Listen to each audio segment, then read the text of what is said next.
Hello बेटा, good morning.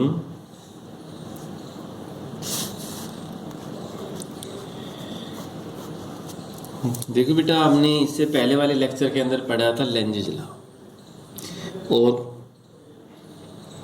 जो conservation of energy का भी उसमें कुछ कॉन्सेप्ट था। जैसे मैग्नेट को आगे पीछे आपने मूव किया तो उसके दौरान मैकेनिकल वर्क होता है, और वो मैकेनिकल वर्क इलेक्ट्रिकल एनर्जी के रूप में चेंज कर दिया जाता है, कंसिडर किया जाता है। ठीक है, तो आज हम पढ़ेंगे फ्लेमिंग राइट हैंड रूल। जो फ्लेमिंग है राइट हैंड रूल्स वो क्या है? फ्लेमिंग राइट हैंड रूल, इसको बेटा शॉर्ट में लिख दिया फ्लेमिंग राइट हैंड रूल।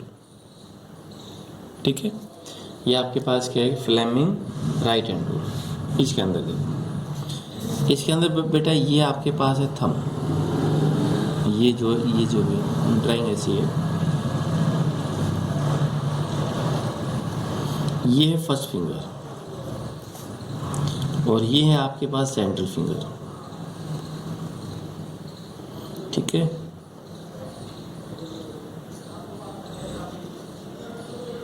ये आपके पास क्या बेटा है? Central finger.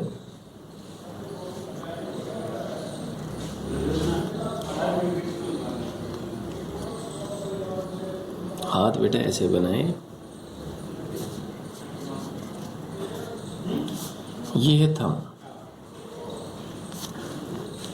ये आपके पास क्या है? थंब। ये है first finger,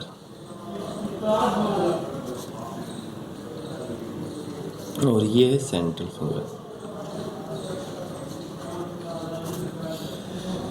they are mutually perpendicular to each other.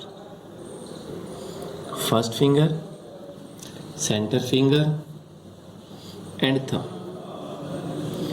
they are mutually perpendicular to each other। इन तीनों के बीच में एंगल कितना होता है बेटा? 90 डिग्री।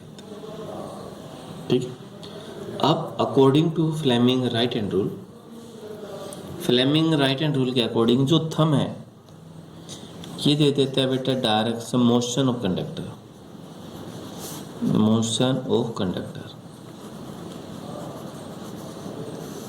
कंडक्टर की जो मोशन है उसकी डायरेक्शन कौन देगा? वो थंब देगा। फर्स्ट फिंगर है डायरेक्शन ऑफ मैग्नेटिक फील्ड। जो फर्स्ट फिंगर है ये बेटा किसकी डायरेक्शन मिलेगी? मैग्नेटिक फील्ड की direction. First finger give the direction of magnetic field, ये आपको मैग्नेटिक फील्ड की डायरेक्शन देता है। सेंट्रल जो फिंगर है डायरेक्शन ऑफ इंड्यूस करंट, ये किसकी डायरेक्शन मिलेगी आपको? Induce current. और तीनों के बीच में ही एंगल कितना है बेटा? 90 डिग्री। तीनों के बीच के अंदर एंगल कितना है? यहाँ पर है 90 degree, according to Fleming right hand thumb rule. Fleming right hand thumb rule के अकॉर्डिंग तीनों में ही आपके पास एंगल कितना होगा? 90 डिग्री, जिसमें थंब किसकी डायरेक्शन देगा? Motion of conductor. जो मोशन है कंडक्टर उसके अंदर फ्लो ऑफ इलेक्ट्रॉन्स, यानी motion of conductor give the direction of thumb. First finger direction of magnetic field, and central finger direction of induced current। तो induced current which are shown in the figure, this is known as Fleming right hand rule। तो ये दोनों ही जो lenses law है और right hand thumb rule है, दोनों ही आपके पास क्या है? इंड्यूस ईएमएफ की डायरेक्शन के। ठीक है, तो एक बार इसको देख लीजिए बेटा। अब जो हमारा नेक्स्ट टॉपिक होगा वो नेक्स्ट टॉपिक है हम induce EMF, how induce EMF will be change, various method of producing induce EMF. Method for producing induce EMF. Induce EMF को हम कैसे कैसे चेंज कर सकते हैं, तो हमें ये चाहिए बेटा, according to Faraday law of electromagnetic induction, E बराबर क्या है, minus D phi by D T. ध्यान होगा, जिसके अंदर small E M F D phi by D T, change in magnetic flux. जो D phi by D T है वो आपके पास क्या हो गया कि change in magnetic flux with respect to time. Magnetic flux time के रिस्पेक्टिव में जो चेंज होता है वो आपके पास क्या होगा ये।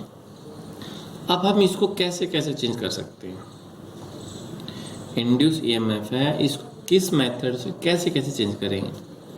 तो ये E is equal to minus d by D t, phi को हम क्या लिखें, बी डॉट ए, तो बी ए कोस थीटा।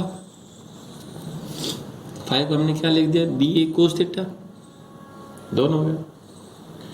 तो पहले तो क्या होगा, by changing the magnitude of the magnetic field.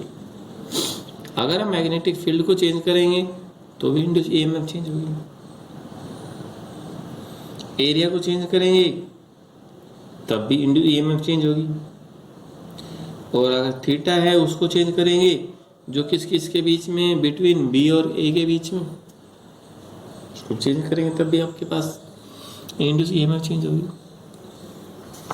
पहला देखो, पहला क्या है, by changing induce EMF changing कैसे कैसे होगी, by changing the magnitude of magnetic field.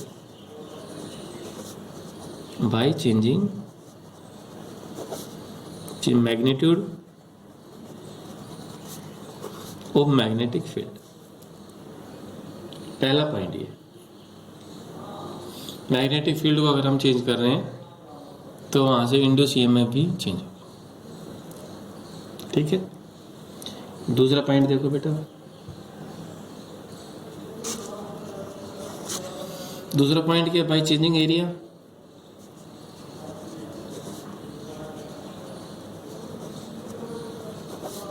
By changing area A, अगर हम ए को भी चेंज कर रहे हैं तभी आपके पास क्या होगी, मैग्नेटिक फील्ड चेंज हो रही, सॉरी इंड्यूस ईएमएफ चेंज हो रही है। तीसरा पॉइंट क्या, by changing angle between direction of magnetic field and normal to the surface area. Third क्या है, by changing angle theta between magnetic field and normal to surface area. ये normal और surface area की चीज होने से, तो ये तीन मेथड है, इसको हम देखते हैं। तो पहला पॉइंट है, पहला पॉइंट क्या कहता है, अगर आपने मैग्नेटिक फील्ड को चेंज किया है तो जितनी ज्यादा मैग्नेटिक फील्ड चेंज होगी बेटा, उतना ही ज्यादा फ्लक्स चेंज होगा, और जितना ज्यादा फ्लक्स चेंज होगा उतनी ही आपके पास क्या मिलेगी, ईएमएफ मिलेगी। यदि magnetic field will be change then amount of induce EMF change, वो उसके क्या होगा, डायरेक्टली प्रोपोर्शनल होगा, डायरेक्ट एज यू नो। तो इसके केस में आपके पास क्या होगा, वो ये मिल जाएगा। ठीक है, मैग्नेटिक फील्ड है तो कितना होगा, कम है तो कितना होगा। बाकी एंगल एरिया को हम बाद में चेंज करके देखते हैं, पहले एंगल देखेंगे। थीटा कोस थीटा का मान मैक्सिमम कितना होता है बेटा, और मिनिमम कितना होता है, मैक्सिमम होता है 1 और मिनिमम होता है बेटा -1। इन दोनों के बीच में कोस थीटा की वैल्यू होती है, कोस और साइन दोनों की वैल्यू होती है 1 और -1 के बीच में होती है। थीटा चाहे कितना भी हो, थीटा चाहे आप कितना भी रख लीजिए, लेकिन हमेशा वैल्यू 1 और -1 के बीच में ही मिलेगी। ठीक है, तो आप दूसरा पॉइंट हम अगले वीडियो में देखेंगे by changing areas. Thank you.